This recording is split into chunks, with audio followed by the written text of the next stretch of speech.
اما بعد فاعوذ باللہ من الشیطان الرجیم بسم اللہ الرحمن الرحیم الحمد للہ رب العالمین الرحمن الرحیم مالک یوم الدین ایاک نعبد و ایاک نستعین اہدنا الصراط المستقیم صراط الذین انعمت علیہم غیر المغضوب علیہم ولا الضالین آمین ما اصاب من مصیبت الا باذن اللہ ومن یؤمن باللہ یہد قلبہ واللہ بکل شیء علیم وقال عز وجل كما ورد في سورة الحديد ما أصاب من مصيبة في الأرض ولا في أنفسكم إلا في كتاب من قبل أن نبرأها إن ذلك على الله يسير لكي لا تأسوا على ما فاتكم ولا تفرحوا بما آتاكم والله لا يحب كل مختال فخور وقال عز وجل كما ورد في سورة الانشراح إن مع العسر يسرا إن مع العسر يسرا صدق الله العظيم. وعن أبي العباس عبد الله بن عباس رضي الله تعالى عنهما قال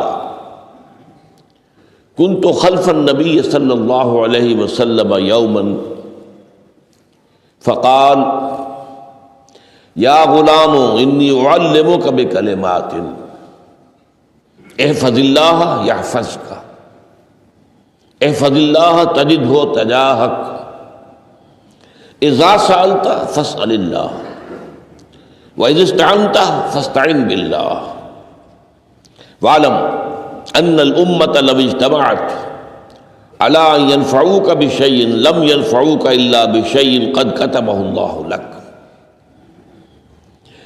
وَإِنِ اجْتَمَعُوا عَلَىٰ أَن يَضُرُّوكَ بِشَيْءٍ لَمْ يَضُرُّوكَ إِلَّا بِشَيْءٍ قَدْ كَتَبَ اللَّهُ عَلَيْكَ رُفِعَتِ الْأَقْلَامُ وَجَفَّتِ الصُّحُفُ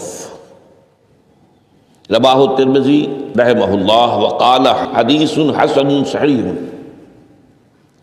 وفي روایت غیر الترمذی احفظ اللہ تجدہ امامک تعرف الى اللہ فی الرخاء یعرفک فی الشدہ وعلم ان ما اخطاک لم یکن لیصیبک وما اصابک لم یکن لیخطئک وعلم ان النصر مع الصبر وان الفرج مع الكرب وان مع العسر یسرا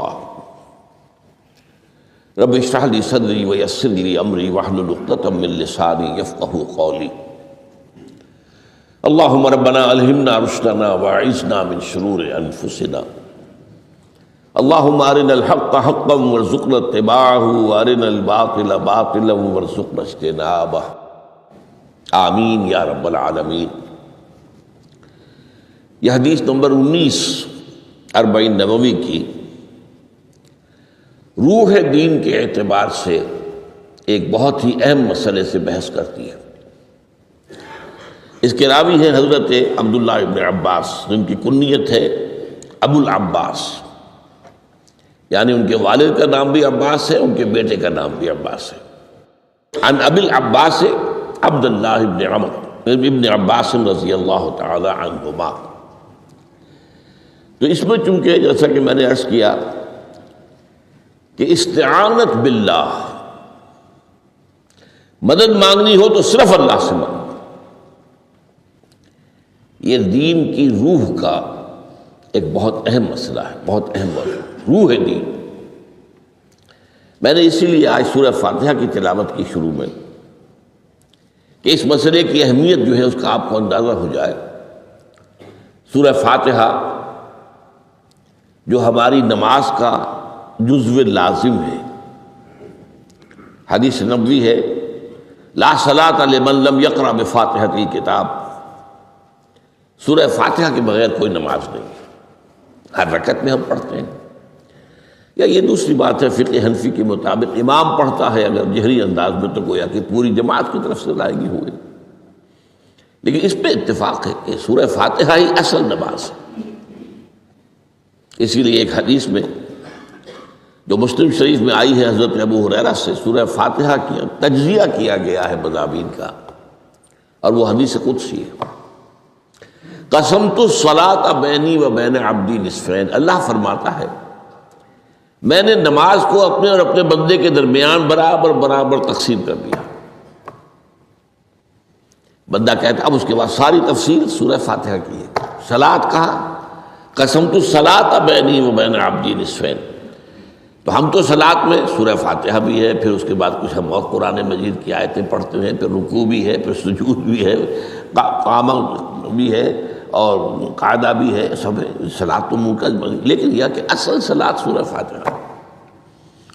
چنانچہ اس حدیث میں تجزیہ کیا گیا ہے، جب بندہ کہتا ہے، میرا بندہ یہ کہتا ہے الحمدللہ رب العالمین، تو میں یہ کہتا ہوں، اللہ تعالیٰ یہ فرماتا ہے حمدنی عبدی، میرے بندے نے میری حمد کی، تعریف کی، ثنا کی۔ جب بندہ کہتا ہے الرحمن الرحیم، میں کہتا ہوں، اللہ کہتا ہے اثنا علی عبدی، میرے بندے نے میری ثنا کی۔ اور جب بندہ کہتا ہے مالک یوم الدین، تو اللہ فرماتا مجدنی عبدی، میرے بندے نے میری بزرگی بیان کی۔ تو یہ سارا میں اس لیے آپ کو حوالہ دے دیا ہے۔ آج میں سورہ فاتحہ کا درس نہیں دے رہا ہوں، پوری بات نہیں سنا رہا کہ اصل نماز سورہ فاتحہ ہے۔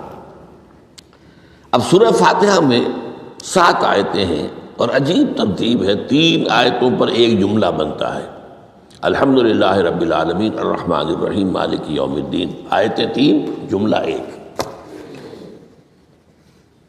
پھر 3 آیتوں پر ایک جملہ ہے آخر میں، اہدنا الصراط المستقیم صراط الذین انعمت علیہم غیر المغضوب علیہم ولا الضالین، آیتیں 3 جملہ 1۔ درمیانی آیت ہے 4 نمبر کی، ایاک نعبد و ایاک نستعین، یہ ہے در حقیقت مرکزی آیت، مرکزی ہو گئی، 3 ادھر 3 ادھر،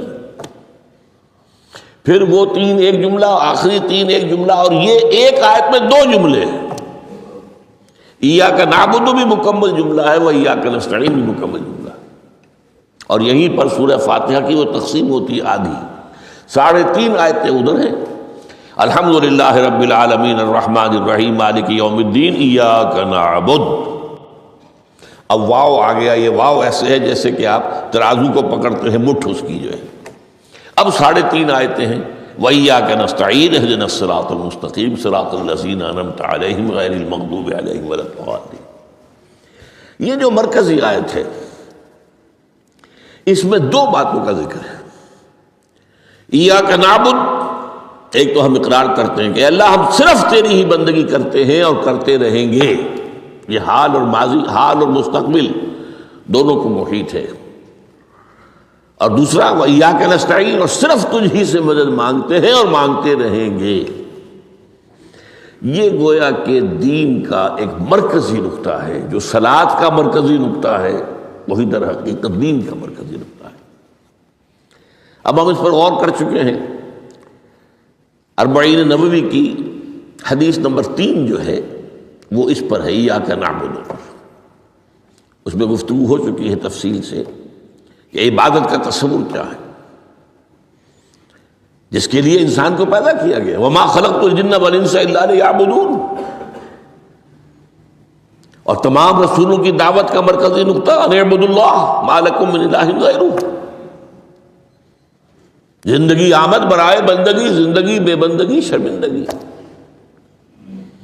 اور اس میں جو کنفیوژن ہم نے پیدا کر دیا ہے کہ عبادت کو عبادات کے مترادف قرار دے دیا، نماز روزہ حج اور زکوٰۃ یہ عبادات ہیں، وہ عبادت جس کے لیے ہمیں پیدا کیا گیا ہے وہ یہ چیزیں نہیں ہیں، وہ ہے پوری زندگی میں ہمہ تن ہمہ وقت ہمہ جہت اللہ کی اطاعت۔ ہر وقت نماز تو نہیں پڑھی جاتی، ہر روز روزہ تو نہیں رکھا جاتا۔ یہ جو کہا کہ میں نے صرف تمہیں پیدا ہی اس لیے کیا کہ میری عبادت کرو، تو عبادت سے مراد یہ چیزیں نہیں ہو سکتی، یہ در حقیقت اس عبادت کے لیے سپورٹس ہے۔ جیسے 4 ستون ہیں ان پر چھت ہے، چھت کو سپورٹ دینے کے لیے ستون ہے. ستونوں کی معنویت ہی تب ہے جبکہ چھت ہو، ورنہ کیا کہیں گے کس لیے کھڑے کر دیے 4 ستون؟ پاگل پن ہے کوئی، کس لیے؟ What for? جب تک کہ چھت کا تصور نہ ہو. شامیانے کے لیے 4 آپ نے بانس کھڑے کیے ہیں، کس لیے؟ اس شامیانے کو سپورٹ کرنے کے لیے. تو اب اس میں جو ایک مضمون آیا وہ یہاں بھی آ گیا اس حدیث میں، تو قرآن مجید کی آیت میں ایاک نعبد و ایاک نستعین، یہ ہے دوسری بات جس پر کہ آج کی ہماری مرکزی جو مضمون ہے وہ یہ حدیث. تجھ ہی سے مدد مانگتے ہیں اور مانگتے رہیں گے. اللہ تعالیٰ سے مدد مانگنا، اب آپ یوں سمجھیے کہ مدد جو مانگی جاتی ہے مختلف الفاظ استعمال ہو سکتے ہیں. استعانت وہ اس حدیث میں بھی آیا، قرآن میں بھی آیا سورہ فاتحہ میں، ایاک نستعین. استمداد مدد طلب کرنا، استنصار نصرت مانگنا، استدعاء کوئی دعا کرنا کسی کام کے لیے، استغاثہ کسی کی دعائی دینا، یہ تمام ایک قبیل کی چیزیں ہیں. ان کو جمع کر لیجیے استعانت. اب استعانت ایک تو ہے عام مادی دنیا کے اصول کے اندر، میں کسی سے کہوں بھائی مجھے ذرا پانی پلا دینا، یہ بھی استعانت ہی ہو گئی نا. میں نے اپنی ایک ضرورت کو پورا کرنے کے لیے اسے مدد چاہیے. اس میں کوئی شرک نہیں، کوئی برائی نہیں. معلوم ہے یہ ایک عام مادی قوانین کے تحت ہوگا. یہ علیحدہ بات ہے کہ حضور کے بارے میں یہ آتا ہے صلی اللہ علیہ وسلم کہ آپ کبھی ایسے کام کے لیے بھی کسی کو نہیں کہتے تھے. یہاں تک کہ اگر آپ سواری پر ہوتے تھے اور آپ کا جو کوڑا ہے وہ نیچے گر گیا تو آپ اپنی سواری کو بٹھا کر یا اتر کر خود کوڑا اٹھاتے تھے، کسی سے کہتے نہیں تھے کہ مجھے ذرا اٹھا دو. تو یہ استدعاء، استعانت، استمداد، اس میں ایک درجے ہیں، بڑے اونچے درجے بھی ہیں. لیکن عام حالات میں ہم مادی قوانین کے تحت اگر کوئی مدد چاہے کسی سے تو کوئی بری بات نہیں، اس میں کوئی شرک نہیں، اس میں کوئی کفر نہیں. اگرچہ بعض حضرات کے نزدیک اس کا ایک درجہ ہے، وہ میں بعد میں بیان کروں گا. لیکن یہ کہ ماورائی انداز میں کسی غیر مرئی حقیقی یا موہومہ شخصیت سے مدد مانگنا، یہ شرک. غیر مرئی حقیقی فرشتے ہیں، غیر مرئی ہے حقیقی. موہومہ جنہوں نے گاڈز اینڈ گاڈیسز اور آلہہ بنا لیے، دیویاں دیوتیاں بنا لیے، یہ موہومہ ہے، ان کے وہم کی پیداوار، وہ بھی غیر مرئی ہے. وہ ان کی انہوں نے تصویریں بنا دی ہیں پوجنے کے لیے، لیکن وہ یہ کہتے ہیں کہ یہ تصویریں جو ہم نے بنائی ہیں یا یہ مجسمے بنائے ہیں، بت بنائے ہیں، یہ صرف توجہ کے ارتکاز کے لیے ہے تاکہ پورا مراقبہ کر سکیں، ہم اپنی توجہ کو مرکوز کر سکیں. ہمیں بھی پتہ ہے کہ ان بتوں میں کچھ نہیں ہے. ایک عام ہندو ہے بیچارہ، عام جاہل دیہاتی، وہ تو یہی سمجھتا ہوگا کہ اسی میں ہے سب کچھ، اس بت ہی کے اندر ہے. لیکن جو پڑھے لکھے ہندو ہیں، جو تعلیم یافتہ لوگ ہیں، ڈاکٹر رادھا کرشنن بہت بڑا فلسفی تھا، جو آپ کو معلوم ہے بھارت کا صدر رہا ہے، بہت بڑا فلسفی. تو اس کی ایک کتاب ہے انڈین فلسفی پہ، اتنی موٹی موٹی 2 جلدیں ہیں اور بڑی باریک ٹائپ کی.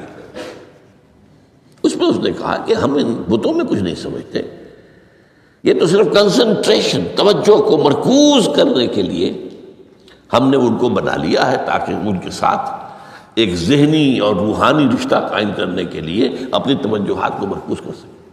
بہرحال یہ میں نے بتایا، ایک ہے غیر مرئی حقیقی، ایک ہے غیر مرئی موہومہ. غیر مرئی حقیقی میں فرشتے بھی ہیں، معلوم ہے یہاں موجود ہیں، کرامن کاتبین ہیں، لیکن میں یہ نہیں کہہ سکتا کہ ذرا میری یہ مشکل دور کر دو. اس فرشتے سے میں مخاطب نہیں ہو سکتا، یہ شرک ہو جائے. حالانکہ ہمیں معلوم ہے فرشتہ ہے، فرشتے تو اس وقت ہمارے اس مجمع کو گھیرے ہوئے ہیں. حضور کی حدیث ہے، مجتمع قوم فی بیت من بیوت اللہ یتلون کتاب اللہ ویدارسونہ بینہم الا حفتہم الملائکہ وغشیتہم الرحمہ۔ جب بھی کبھی میرے گھروں میں سے کسی گھر میں میرے بندے جمع ہوتے ہیں قرآن کو پڑھنے اور سمجھنے کے لیے، سمجھنے سمجھانے کے لیے، تو فرشتے ان کے گرد گھیرا ڈال لیتے ہیں اور ان پر رحمت چھا جاتی ہے اور سکینت ان پر آسمان سے نازل ہوتی ہے، اور اللہ تعالیٰ ان کا ذکر کرتا ہے فی من عندہ۔ دیکھو اے فرشتو، تم تو کہتے تھے نا کہ اے اللہ تو یہ خلیفہ بنانے چلا ہے آدم، یہ تو دنیا میں فساد مچائے گا، دیکھو وہ میرے بندے وہ کیا کر رہے ہیں۔ اللہ تعالیٰ ذکر کرتا ہے ان کا اپنی اس مجلس میں، وہ جو ملأ اعلیٰ کی مجلس ہے، جو اللہ تعالیٰ کے قریب ترین جو فرشتے ہیں ان میں۔ تو فرشتے ہیں لیکن مدد نہیں مانگی جا سکتی۔ اسی طرح اب ذرا مسئلہ دوسرا وہ مختلف ہی ہو جائے گا۔ میں نے پہلے وہ بات کی جس میں اختلاف کا امکان ہی، فرشتے تو ہیں، ان پر ہمارا ایمان ہے، اور اصل میں ایمان بالملائکہ ہی کی شکل بگڑی ہے، یہ جو گاڈ اور گاڈیسز بنا لیے گئے اور دیوی اور دیوتا بنا لیے گئے اور آلہہ بنا لیے گئے، ملائکہ ہی کی۔ ملائکہ کو اللہ نے ایک ایک کام کے اوپر معمور کیا ہوا ہے، یہ پہاڑوں کا فرشتہ ہے، یہ بارش کا فرشتہ ہے، یہ فلاں کا فرشتہ ہے۔ انہوں نے انہی کو دیوتا بنا لیا، بس غلطی کیا لگی کہ ان کا کوئی اختیار بھی ہے۔ ہمارا ایمان کیا، فرشتوں کا اختیار کوئی نہیں۔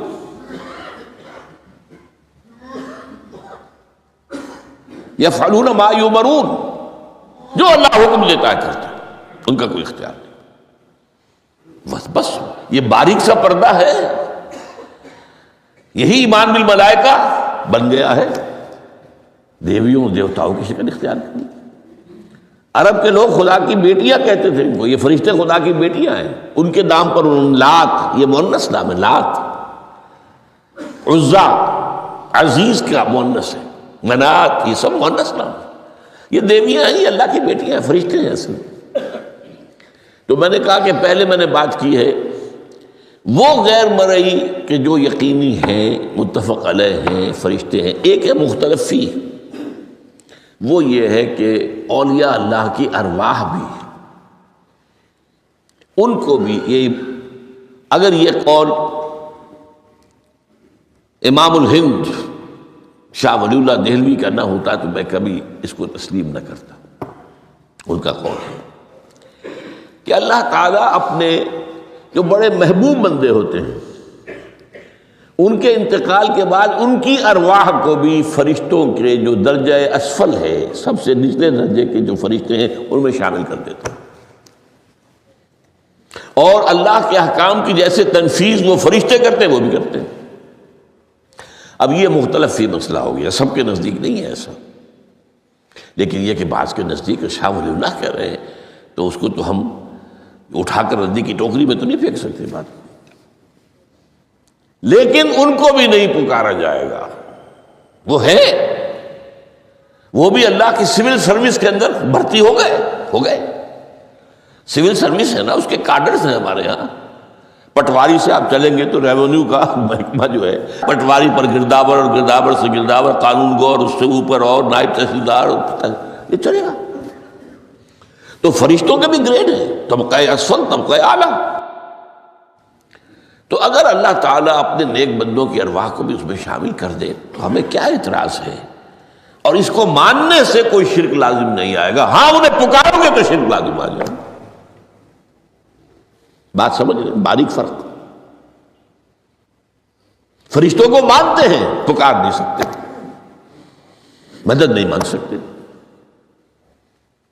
اسی طریقے سے ان کو آپ مانتے بھی ہوں اگر کہ وہ ملائکہ کی آخری صف میں ان کو بھی اللہ نے بھرتی کر لیا ہے تو ٹھیک ہے، لیکن یہ کہ آپ اختلاف کریں، اختلاف بھی کر سکتے ہیں کہ اتنی بڑی بات کے لیے کوئی دلیل قرآن مجید سے ہمیں نہیں ملتی، فرض کیجئے کوئی شخص کہتا ہے، لیکن یہ کہ یہ ایک قول ہے، ایک محدث کا ہے لیکن میں نے جو بات فرق جو بتا رہا ہوں، ان کو یہ مان لینا کہ فرض کیجئے شیخ عبد القادر جو ہے بغدادی گیلانی رحمۃ اللہ علیہ، ان کی روح اب کہیں آ سکتی ہے، ارواح آ سکتی ہے، جیسے ملائکہ آ سکتی ہے، روح محمدی صلی اللہ علیہ وسلم آ سکتی ہے، لیکن ہم اس وقت محمد کو پکاریں گے نہیں، پکارا تو شرک ہو جائے گا، دعوت جب دعا کی تو شرک ہو جائے گا۔ تو یہ ذرا باریک سا فرق ہے جو ہمارے ہاں اس فرق کو نہ سمجھنے کی وجہ سے ہی یا تو انکار کر دیتے ہیں سرے سے، روح آ ہی نہیں سکتی، اور یا یہ کہ پھر ان سے دعائیں اور استدعا اور استغاثہ، تو یہ دونوں میں جو ہے انتہا ہو جاتی۔ اچھا، دنیا کے قانون کے تحت بھی جو میں نے کہا تھا، میں بتاؤں گا کہ اس کا بھی ایک مرتبہ ہے۔ آپ نے کسی شخص سے ایک کام کے لیے کہا، وہ کام دنیا کے قوانین کے تحت ہے۔ فرض کیجئے آپ کسی سے کہتے ہیں میری فلاں جگہ پر سفارش کر دیجئے، میرا یہ مسئلہ ہے، 100% درست ہے، لیکن یہ کہ فرض کیجئے کہ میرا جو مدعا علیہ ہے یا جو میرا مد مقابل ہے وہ چرب زبان ہے زیادہ، یا وہ اس نے کوئی لمبی چوڑی سفارش جو ہے فراہم کر دی ہے، تو آپ بھی میری بات رکھ دیں۔ وہاں قرآن مجید میں آیا ہے سورہ نساء، من یشفع شفاعۃ الحسنۃ، اچھی شفاعت کرنا، صحیح بات، تو اس کے اندر اللہ تعالیٰ نے اجر و ثواب رکھا ہے۔ اب آپ نے ایک دفعہ کہا، اس نے نہیں کیا، دوسری دفعہ کہا، نہیں کیا، پھر کہا، تو یہ میں ایک بزرگ کا قول آپ کو بتا رہا ہوں کہ یہ شرک ہو جائے گا۔ ایک دفعہ کہا ٹھیک ہے یہ سوال ہے، دوسری دفعہ کہا یہ بھی چلیے معاف، اب تیسری دفعہ، اس کا مطلب یہ کہ آپ نے یہ بات سمجھ لی ہے کہ آپ کا خیر اسی کے ہاتھ میں ہے، اور یہ شرک خفی ہو جائے گا۔ ٹھیک ہے، آپ نے کہا اگر وہ کر دے ٹھیک، کوئی اعتراض نہیں۔ تو یہ باتیں بھی سمجھنے کی ہے، کیونکہ آدمی جو ہے اگر پیچھے پڑ جاتا ہے، کہتا رہتا، مطلب معلوم ہوا کہ اس کے ذہن میں یہ بات بیٹھ گئی ہے کہ تمہارا خیر جو ہے، تمہاری بھلائی اسی کے ہاتھ میں نہیں۔ بہرحال اس تمہید کے بعد اب ہم پڑھ رہے ہیں، حضرت ابن عباس فرماتے ہیں رضی اللہ تعالی عنہ، کنت خلف النبی یوما صلی اللہ علیہ وسلم، ایک دن میں حضور کے پیچھے تھا۔ اب پیچھے ہونے سے کیا مراد ہے؟ گمان غالب یہ ہے کہ سواری پر، جس کو ردیف بھی کہتے ہیں، واللہ عالم یہ بھی ہو سکتا ہے کہ چلتے ہوئے پیچھے پیچھے چل رہے ہیں، ادب کے ساتھ، چچا زاد بھائی ہیں لیکن عمر میں تو بہت چھوٹے ہیں، نوجوان ہیں۔ اس کیفیت میں حضور نے اب ان سے خطاب کیا، یا غلام، اے نوجوان، اے لڑکے کہا، اے لڑکے، اعلمک کلمات، میں تمہیں تلقین کرتا ہوں چند کلمات۔ اب یہ ہے حضور کا طریقہ تربیت و تعلیم و تزکیہ۔ وہاں کوئی مدرسے نہیں تھے، وہاں کوئی درس کی محفلیں تو نہیں ہوتی تھی، محفل تو ایک ہی ہوتی تھی ہفتے میں، اور وہ جمعے کا اجتماع ہے، باقی حضور کی صحبت ہے، فجر کی نماز کے بعد بھی آپ بیٹھے ہیں، صحابہ بھی بیٹھ گئے، کچھ گفتگو ہو رہی ہے، اسی میں تربیت، اسی میں تعلیم، اسی میں تزکیہ۔ وہ علیحدہ ذکر کے حلقے جو ہے وہ ضربے مارنے کے لیے یہ تو نہیں تھے، یہ تو بات کی ایجاد ہے، میں تو سب مانتے ہیں کہ یہ بات کی ایجاد ہے، یہ مصنوع چیزیں نہیں۔ بہرحال حضور نے اے لڑکے یا اے بیٹے، جو بھی آپ اس کا ترجمہ کریں، میں تمہیں چند باتیں سکھاتا ہوں۔ مطلب کیا ہے؟ وَعَلِّمُكَ كَلِمَاتٍ، توجہ سے سنو، غور سے سنو، حفظ جان بنا لو۔ احفظ اللہ یحفظک، پہلا کلمہ، اللہ کی حفاظت کرو وہ تمہاری حفاظت کرے گا۔ اب اس سے مراد کیا ہے؟ عام طور پر سمجھا گیا ہے کہ اللہ کے احکام کی حفاظت کرو، کوئی حکم ٹوٹنے نہ پائے، وہ تمہاری حفاظت کرے گا۔ اور ایک مفہوم یہ بھی ہو سکتا ہے، اللہ کو اپنے دل میں محفوظ رکھو، اس کی یاد سے اس دل کو، اس خانہ قلب کو خالی نہ ہونے دو، مستحضر رکھو اللہ کو اپنے دل میں۔ تو اللہ تمہاری حفاظت کرے گا، اللہ تمہیں یاد رکھے گا۔ اور حدیث قدسی میں یہ الفاظ آئے، میرا بندہ جب مجھے اپنے دل میں یاد کرتا ہے میں بھی اسے اپنے دل میں یاد کرتا ہوں۔ جب میرا بندہ کسی محفل میں میرا ذکر کرتا ہے میں اس سے کہیں بہتر محفل میں اس کا ذکر کرتا ہوں۔ اللہ کی محفل تو ملائے اعلیٰ کی ہے، ملائکہ مقربین کی ہے۔ وہ جو امیر خسرو کا شعر ہے وہ پتہ نہیں کس کیفیت میں انہوں نے کہا ہے، خدا خود میر محفل بود اندر لامکاں خسرو، محمد شمع محفل بود شب جائے کہ من بودم۔ اے خسرو، رات میں جہاں تھا وہ رات کوئی کیفیت تھی جو گزری ہے، وہ ایک لامکان کی محفل تھی۔ اب مکان نہیں ہے، لامکان ہے، مادی نہیں ہے وہ۔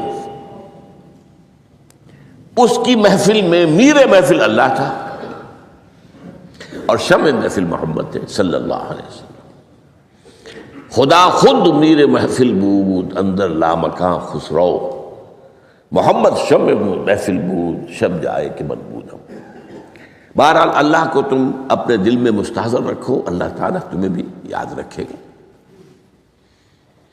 دوبارہ فرمایا احفظ اللہ تجدہ امامک تجاہک، اللہ کو یاد رکھو تو اپنے سامنے موجود پاؤ گے، جب چاہو دعا کرو۔ وہ جو بات کہا ہے کہ دل میں ہے، جب چاہو مخاطب ہو جاؤ۔ دل کے آئینے میں ہے تصویر یار، جب ذرا گردن جھکائی دیکھ لی، کہیں دور تو نہیں ہے۔ نحن اقرب الیہ من حبل الورید، تمہارے دل میں اللہ ہے تو کہاں جا رہے ہیں اس کو ڈھونڈنے کے لیے؟ اپنے دل میں۔ وہ جو بے دل نے کہا ہے ستم است گر ہوست کشد کہ بے سیر سر و سمندرا، تجھے غنچہ کم نہ دمیدہ در دل کشا بچمندرا۔ بڑے ستم کی بات ہے کہ تمہارا دل کہتا ہے چلو ذرا باغیچے میں چلو، پھولوں کی سیر کرو، یہ گلاب کا پھول ہے، یہ موتیا ہے، یہ سیر۔ ستم است، بڑے ستم کی بات ہے۔ کیوں یہ ستم کیا ہو گیا اس میں؟ ستم است گر ہوست کشد، تمہاری خواہش تمہیں کھینچتی ہے کہ بے سیر سر و سمندرا، سر و سمن ذرا ان کی سیر کرنے کے لیے آؤ۔ تجھے غنچہ کم نظر، تو خود ایک غنچہ ہے، تو خود ایک پھول ہے، اللہ کا بنایا ہوا اشرف المخلوقات۔ وہ اشرف المخلوقات سے بڑا کوئی پھول ہو سکتا ہے؟ تجھے غنچہ کم نہ دمیدہ در دل کشا، اپنے دل کا دروازہ کھولو، بچمن درا، اس کے اندر جو چمن آباد ہے وہ کیا ہے؟ روح ہے۔ دل مسکن ہے قلب، قلب مسکن ہے روح کا۔ تو احفظ اللہ تجدہ امامک یا تجاہک، اپنے سامنے موجود پاؤ گے۔ اذا سالت فاسأل اللہ، اب آ گیا وہ مرکزی مضمون۔ دیکھو جب مانگو اللہ سے مانگو، غیر اللہ کے سامنے ہاتھ دراز کرو ہی مت۔ ایک حدیث میں آتا، یعنی حرام نہیں ہے، دنیاوی قواعد اصول قوانین کے تحت کسی سے مدد چاہنا، کوئی سوال کرنا حرام نہیں ہے۔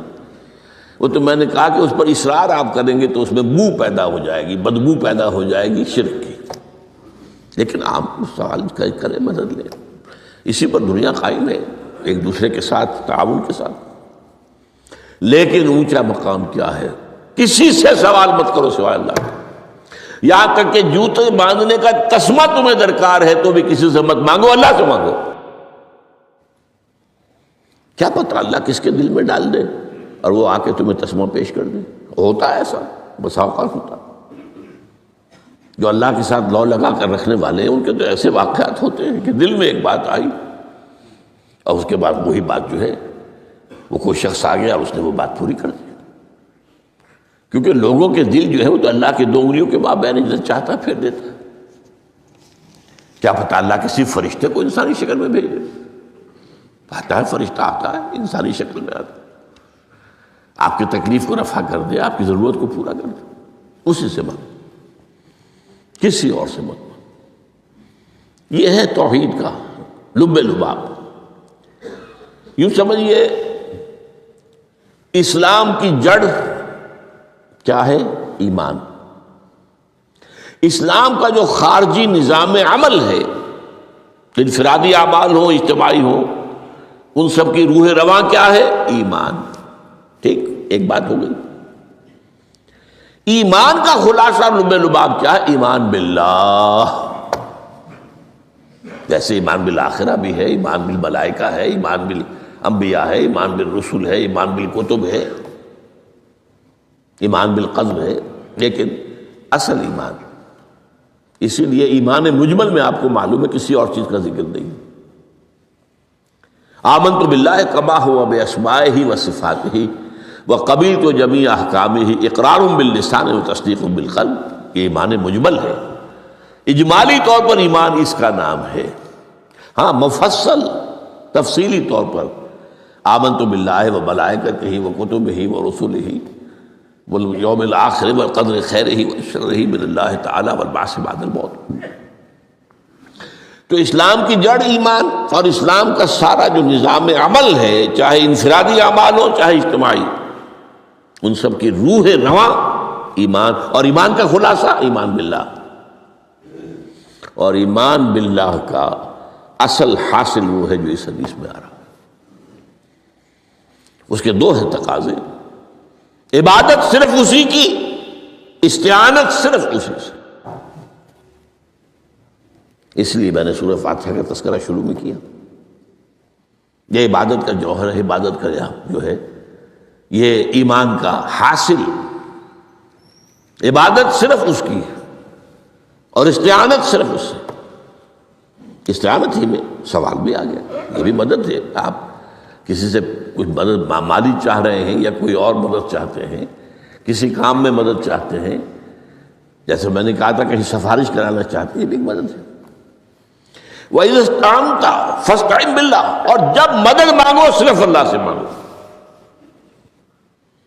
اور وہ سارے الفاظ یاد کر لیجیے، استدعاء، استعانت، استغاثہ، یہ جو غوث اعظم سے استغاثہ کیا جاتا ہے یہ تو شرک ہے۔ استغاثہ اللہ سے، دعائی اللہ کی۔ اس اعتبار سے استمداد، استعانت، استدعاء، استغاثہ، یہ سب اللہ سے، صرف اللہ سے۔ عبادت صرف اللہ کی، ایاک نعبد، اور استعانت صرف اللہ سے۔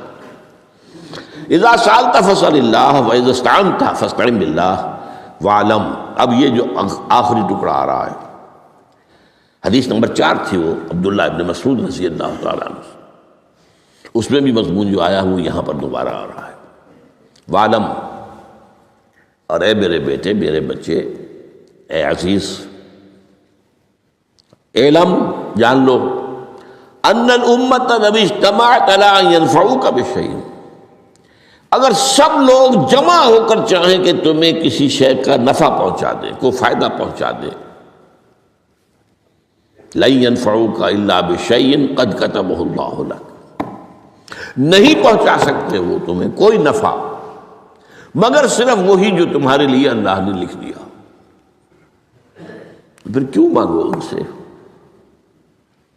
یہ تو فعل عبث ہو گیا، بیکار بات ہو گئی، ان کے ہاتھ میں کچھ ہے ہی نہیں۔ لہذا یہ جان لو، سب لوگ مل کر چاہیں کہ تمہیں کوئی نفع پہنچا دیں، نہیں پہنچا سکتے مگر وہی کچھ جو اللہ نے تمہارے لیے اگر لکھ دیا ہے تو مل جائے گا، ورنہ نہیں۔ آپ اندازہ کیجئے کہ جو شخص اس سطح پر آ جائے اس میں کتنا استغنا ہوگا، کسی کے سامنے پیشانی رگڑے گا اپنی، کسی کے سامنے ہاتھ پھیلائے گا، کسی کے سامنے اپنی عزت نفس کو ہتھیلی پر رکھ کر پیش کرے گا۔ تم نے سوال کیا تو عزت نفس تو تم نے اس کے سامنے پیش کر دی، اب وہ چاہے تو کچھ اس کا لحاظ کر لے، چاہے تو ٹھوکر مار دے تمہاری عزت نفس۔ یہ وہ مقام ہے جب مانگو صرف اللہ سے، جب مدد طلب کرو صرف اللہ سے، اور جان لو اگر تمام لوگ جمع ہو کر تمہیں کوئی فائدہ پہنچانا چاہے نہیں پہنچا سکتے، الا بشیء قد کتب اللہ لک وان اجتمعوا علی ان یضروک بشیء لم یضروک الا بشیء قد کتب اللہ علیک، اور اگر سب مل کر چاہیں تمہیں کوئی نقصان پہنچا دے نہیں پہنچا سکتے مگر وہی کچھ جو اللہ نے تمہارے لیے لکھ دیا۔ اب بتائیے خوف کی جڑ کٹ جائے گی کہ نہیں؟ یہ جو ایمان جو ہے یہ خوف اور حزن دونوں سے نجات دلانے والی بات ہے۔ جو حقیقی مومن ہے وہ اللہ کا ولی ہے، حقیقی مومن وہ اللہ کا ولی ہے، اور الا ان اولیاء اللہ لا خوف علیہم ولا هم يحزنون۔ یہ اولیاء اللہ کو علیحدہ مخلوق نہیں ہے، کوئی ان کے سر پہ سینگ نہیں ہوتے، انسان ہی ہوتے ہیں، لیکن حقیقی معنی میں مومن ان اعتبارات سے جو آج ہم پڑھ رہے ہیں ایمان اس درجے کا پہنچ گیا تو اللہ کا ولی ہے۔ اور لوگ کو خوف کس بات کا ہوگا؟ کس سے خوف کروں؟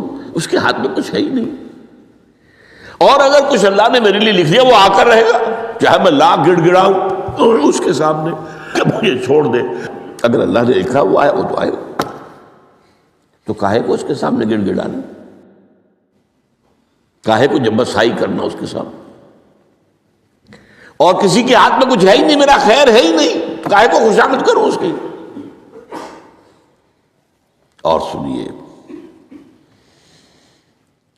رفعت الاقلام، دیکھو نوجوان، قلمیں اٹھا لی گئی ہیں، وجفت الصحف، اور جو رجسٹر ہیں صحیفے ان کی سیاہی خشک ہو چکی ہے۔ یہ ہے وہ اللہ کا علم قدیم جس میں ہر شے لکھ دی گئی، اس کی قلم اٹھا لیے گئے۔ وہ جیسے آپ کو معلوم ہے امتحان ہوتا تھا، 3 گھنٹے ختم ہو گئے، اسٹاپ رائٹنگ، بس اب قلم رک جانا چاہیے۔ وہ قلم تو تقدیر کا کاتب جو ہے وہ قلم اس کا اب اٹھا لیا گیا، اور جو صحیفے جن پر کہ لکھا گیا وہ خشک بھی ہو گئے۔ یہ تو روایت ہے جو امام ترمذی نے جس کو روایت کیا، یہ متن ان کا ہے جو ہم نے پڑھا ابھی، اور ان کا قول یہ ہے کہ یہ حدیث حسن صحیح ہے، لیکن یہی روایت اور انہی راوی سے عبداللہ ابن عباس سے رضی اللہ تعالیٰ عنہما اور بھی محدثین نے کی ہے، تو اس میں سے ایک اور متن جو ہے وہ یہاں پر امام نووی نے دے دیا ہے۔ احفظ اللہ تجدہ امامک، یہ تو پہلا وہ ٹکڑا تھا، وقت تو جاہک تھا، یہاں امامک ہے، امام مطلب ایک ہی ہے، اپنے سامنے پاؤ گے۔ اللہ کی حفاظت کرو، اللہ کو دل میں، اللہ کی یاد کو محفوظ رکھو، گویا کہ اللہ کو مستحضر رکھو۔ ذکر اللہ کے معنی کیا ہے؟ استحضار اللہ فی القلب، یہ ذکر اللہ ہے۔ جنہیں ہم ذکر سمجھ بیٹھے ہیں وہ ذکر کے ذریعے ہے۔ اقیم الصلاۃ لذکری، نماز قائم کرو میری یاد کے لیے، نماز ذریعہ ہے یاد کا۔ یہ علیحدہ بات ہے کہ آپ نے 17 رکعتیں بھی پڑھ لی ہو جو عشاء کی، اور یاد آپ کو آئی ہی نہیں کوئی، آپ تو ایک میکینیکل انداز میں جو ہے وہ اٹھک بیٹھک کر رہے ہیں، اور آپ کی زبان سے کچھ نکل رہا ہے، اس کا آپ کے شعور سے، دل کی گہرائی سے کوئی رابطہ ہے ہی نہیں، وہ ذکر تو نہیں ہوا۔ ہاں نماز فرض تھی، وہ ادا ہو گئی، آپ کی فرض ادا ہو گئی۔ تو جنہیں ہم نے ذرائع، جنہیں ذکر سمجھا وہ ذرائع ذکر ہے، اللہ اللہ سبحان اللہ سبحان اللہ زبان سے، یہ تاکہ اس کے نتیجے میں وہ ذکر حاصل ہو جائے۔ استحضار اللہ فی القلب، ذکر کے معنی ہے استحضار اللہ فی القلب۔ تعرف الی اللہ فی الرخاء، اور دیکھو کشادگی کے وقت میں تم اللہ کو یاد رکھو، اللہ کی طرف رجوع کیے رہو، بھول نہ جاؤ۔ وہ نہ ہو جو کبھی کہا تھا، بہادر شاہ ظفر کے اشعار میں سے بہت زور کا شعر ہے، ظفر آدمی اس کو نہ جانیے چاہے کتنا ہی ہو فہم و ذکا، جسے عیش میں یاد خدا نہ رہی، جسے طیش میں خوف خدا نہ رہا۔ وہ ہے کشادگی کی حالت میں، جب کہ تمہارے لیے کشادگی ہے، اللہ کی طرف رجوع کیے رکھو۔ یعرف کا فی الشدہ، تو اللہ اپنی توجہ تم پر رکھے گا شدت کے وقت میں، جب تمہیں کوئی تکلیف ہے، اس تکلیف کو تم پر آسان کر دے گا۔ تکلیف تو آنی ہے، لکھی ہوئی ہے، وہ تو آئے گی، لیکن یہ کہ اللہ تعالیٰ اس کی شدت کو، ایک ہی چیز ہے جس کو ایک انسان بہت شدت کے ساتھ محسوس کر رہا ہے، دوسرا آدمی اتنا نہیں محسوس کر رہا، احساس کا معاملہ ہوگا نا۔ وہ تو اصل میں اگر انسان کی نروز کٹی ہوئی ہے تو احساس ہوگا ہی نہیں، سرے سے ہی نہیں ہوگا۔ تو اس اعتبار سے اللہ تعالیٰ تمہارے لیے اس شدت کی کمی کر دے گا۔ وَعْلَمْ أَنَّمَا أَخْطَأَكَ لَمْ يَكُنْ لِيُصِيبَكَ، اور جان لو جو چیز تم سے چھوٹ گئی ہے، رہ گئی ہے، وہ ہرگز تمہیں ملنے والی نہیں تھی۔ اب آپ نے کسی ملازمت کے لیے درخواست دی ہے، درخواستیں مانگی گئی ہیں، اپنی سی محنت کر لی، نہیں ملی ملازمت، اب آپ بیٹھے ہوئے افسوس میں، رنج میں، غم میں، فلاں نے یہ کر دیا، فلاں نے یہ کر دیا، وہ فلاں جو ہے بڑی تکڑی سفارش لے آیا تھا، فلاں نے رشوت دے دی۔ چھوڑو میاں اس کو، وہ تمہارے لیے نہیں تھی۔ کاہے کو اپنے ذہن کے اندر یہ کھچڑی پکا رہے ہو بیٹھے ہوئے؟ خامخواہ آپ شاید سوء ظن میں بھی مبتلا ہو رہے ہو، کسی نے نہ رشوت دی اور آپ سمجھتے ہو کہ رشوت دی ہے اس نے۔ یہ ساری چیزیں جو ساری سیئات، ان کی جڑ کٹ جائے گی۔ وَعْلَمْ أَنَّمَا أَخْطَأَكَ لَمْ يَكُنْ لِيُصِيبَكَ وَمَا أَصَابَكَ، اور جو چیز تم پر آ گئی، لَمْ يَكُنْ لِيُخْطِئَكَ، ہو ہی نہیں سکتا تھا کہ وہ تم پر نہ آتی۔ یہ کر لیتا تو ہو جاتا، شاید یہ کر لیتا، میں نے ٹیکا پہلے لگوا دیا ہوتا تو یہ بات نہ ہوتی۔ بھائی وہ جو ہونا تھا وہ ہونا تھا۔ اب یہ وہ چیز ہے جس سے انسان میں کیفیت پیدا ہوتی تسلیم و رضا۔ ہم بھی تسلیم کی خو ڈالیں گے، بے نیازی تیری عادت ہی صحیح، اے اللہ جو تو نے چاہا مجھے قبول ہے۔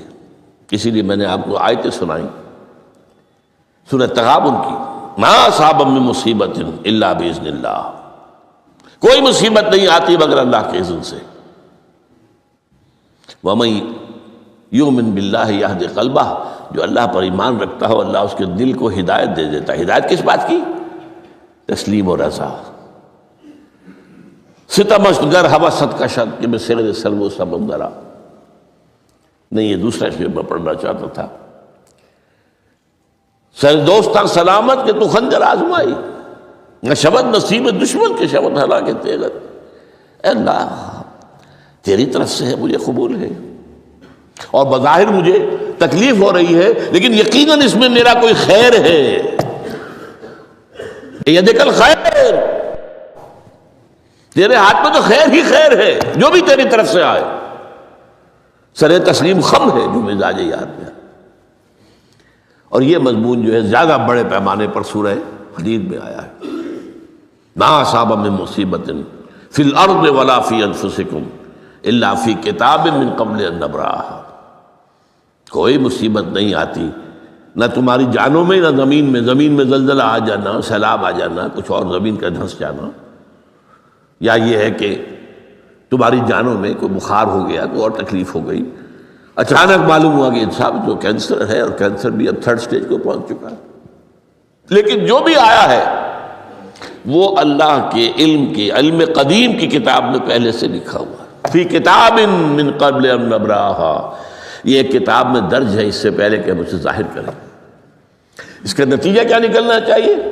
لیکن لا تاسوا علی ما فاتکم ولا تفرحوا بما آتاکم، افسوس نہ کیا کرو جو تم سے جاتا رہے، چھوٹ جائے، کوئی عزیز فوت ہو گیا، کوئی موقع ہاتھ سے نکل گیا، ارے بھائی میں چوک گیا، بڑا موقع تھا، اب اس پر افسوس کر رہے ہیں۔ نہیں، جو چیز لیکن لا تاسوا علی ما فاتک ولا تفرحوا بما آتاک، جو اللہ تمہیں دے دے اس پر اتراؤ مت۔ وما اصابک لم یکن لیخطئک واعلم ان النصر مع الصبر، اور جان لو اللہ کی مدد صبر کے ساتھ آتی ہے، جو آئے اس کی طرف سے جھیلو۔ زبان پر کلمہ شکوہ اور شکایت نہ آئے، اللہ سے شکایت نہ آئے، تسلیم و رضا، جو تیری رضا ہے۔ تیری صحت ہمیں منظور ہے، لیکن اس کو مولانا محمد علی جوہر ایک مرتبہ جیل میں گئے، ایک بیٹی بیمار ہوئی، فوت ہو گئی۔ اس کے بعد دوسری مرتبہ پھر جیل میں گئے، دوسری بیٹی کو وہی بیماری ہوئی۔ جیل میں اطلاع ملی کہ بیٹی کو یہ بیماری ہو گئی ہے، تو خط لکھا ہے اشعار کی شکل میں۔ اس کا آخری شعر یہ ہے، تیری صحت ہمیں منظور ہے، لیکن اس کو نہیں منظور تو پھر ہم کو بھی منظور نہیں۔ ہم تو چاہتے ہیں میں بیٹی کے تجھے شفا ہو جائے، اسے منظور نہیں تو پھر ہمیں بھی منظور۔ وَاعْلَمْ أَنَّ النَّصْرَ مَعَ الصَّبْرِ وَأَنَّ الْفَرَجَ مَعَ الْكَرْبِ۔ فرج، فراخی، کھل جانا کسی چیز کا، یہ ہے کرب کے ساتھ، تکلیف کے ساتھ، تکلیف ہوتی ہے ساتھ۔ اللہ نے قانون بنایا ہے دنیا کا۔ اب آپ اندازہ کیجئے بچے کی ولادت میں ماں کو کتنی تکلیف اٹھانی پڑتی ہے۔ آج کل تو فیشن ہو گیا ہے، سیدھے سیدھے جاؤ، آپریشن کراؤ، تکلیف سے بچ جاؤ، لیکن یہ ہے کہ یہ بھی آپ کے علم میں ہوگا، وہ ساری تکلیف جیسے ہی بچے کو لا کر ماں کے برابر لٹایا ہے، ساری تکلیف ختم، پھر جو راحت اس سے میسر آتی ہے۔ ان الفرج مع الکرب وان مع العسر یسرا، اسی لیے میں نے وہ آیتیں بھی پڑھی تھی، ان مع العسر یسرا ان مع العسر یسرا۔ اس دنیا میں یہ اللہ نے نظام بنایا ہے، سختیاں جھیلنی ہی ہوں گی۔ لقد خلقنا الانسان فی کبد، ہم نے انسان کو پیدا کیا مشقت کے اندر، مشقت تو کرنی پڑے گی۔ کسی کی جسمانی مشقت زیادہ، کسی کی ذہنی مشقت زیادہ، مشقت سے چارہ کسی کو نہیں۔ تو یہ ہے ان مع العسر یسرا ان مع العسر یسرا۔